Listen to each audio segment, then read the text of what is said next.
আলহামদুলিল্লাহ, আমি তো খুব আছি গাইস। সবাই তো জানেন আমার পরীক্ষা শুরু হয়ে গিয়েছে, তার জন্য কিন্তু গাইস আমি বেশি ভালো করে যেমন ভিডিও ছাড়তেও পারছি না, তার জন্য কিন্তু কেউ কিছু মনে করবে না। ফার্স্ট টাইম আপনার সাথে কিছু আমি ক্ষমা চেয়ে নিচ্ছিলাম গাইস। আমি এখন পড়তে বসবো, এর আগে একটুখানি কিছু খেয়ে নিই, কারণ আমার পড়তে বসার আগে অনেক খিদা লাগে।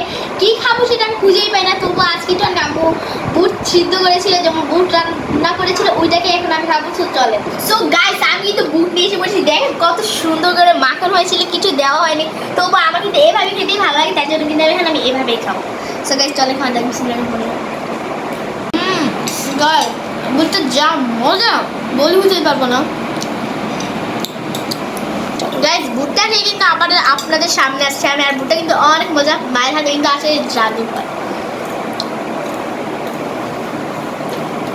খাওয়া দাওয়া করে এসে বলেছি এখন কিন্তু আমি পড়তে বসবো গাইস। আমার অনেক পড়া, কারণ গাইস কালকে আমার পরীক্ষা আছে। তো চলেন আমি পড়ি। তো গাইস আমি আবার নতুন একটা ব্লগে আসবো আপনাদের সামনে। Thanks for watching.